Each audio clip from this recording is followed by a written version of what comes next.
सावन सोमवार व्रत की पावन कथा। एक साहूकार था जो भगवान शिव का अनन्य भक्त था।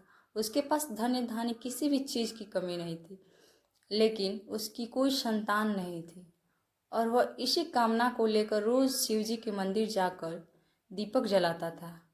उसके इस भक्ति भाव को देखकर एक दिन माता पार्वती ने शिव जी से कहा कि प्रभु, यह साहूकार आपका अनन्य भक्त है, इसको किसी बात का कष्ट है तो आपको उसे अवश्य दूर करना चाहिए। शिव जी बोले कि हे पार्वती, इस साहूकार के पास पुत्र नहीं है, यह इसी से दुखी रहता है। माता के कहने पर भोलेनाथ ने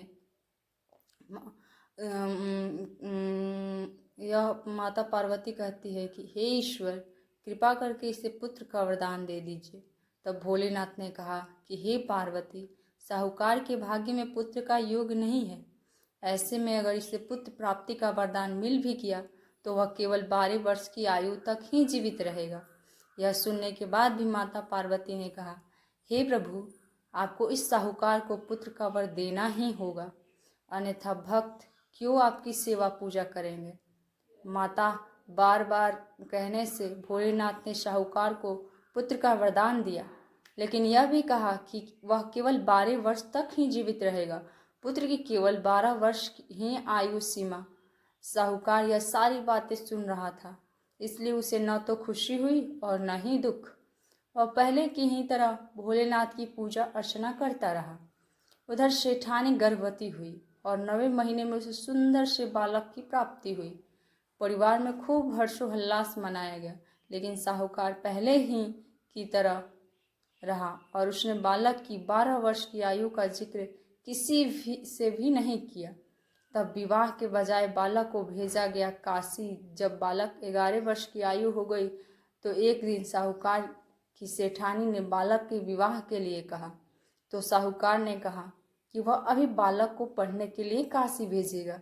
इसके बाद उसने बालक के मामा जी को बुलाया और कहा कि इसे काशी पढ़ने के लिए ले जाओ और रास्ते में जिस भी स्थान पर रुकना, वहाँ यज्ञ करते और ब्राह्मणों को भोजन कराते हुए आगे बढ़ना। उन्होंने इसी तरह करते हुए जा रहे थे। रास्ते में एक राजकुमारी का विवाह था जिससे उसका विवाह होना था। वह एक आंख से काना था, तो उसके पिता ने जब अति सुंदर साहूकार के बेटे को देखा तो उसके मन में आया कि क्यों न इसे ही घोड़ी पर बिठाकर शादी के सारे कार्य संपन्न करा लिए जाए। तो उन्होंने मामा से बात की और कहा कि इसके बदले में वो अथाह धन देंगे, तो वह भी राजी हो गए। साहूकार के बेटे का विवाह। इसके बाद साहूकार का बेटा विवाह की बेदी पर बैठा और जब विवाह कार्य संपन्न हो गए तो जाने से पहले उसने राजकुमारी की चुनरी के पल्ले पर लिखा कि तेरा विवाह तो मेरे साथ हुआ, लेकिन जिस राजकुमार के साथ भेजेंगे वह तो एक आंख का काना है। इसके बाद वह अपने मामा के साथ काशी के लिए चला गया।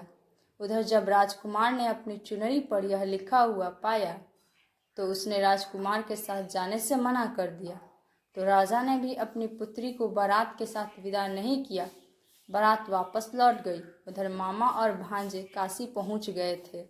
और वीडियो अच्छा लगे तो पार्ट 2 के लिए लाइक एंड सब्सक्राइब करें।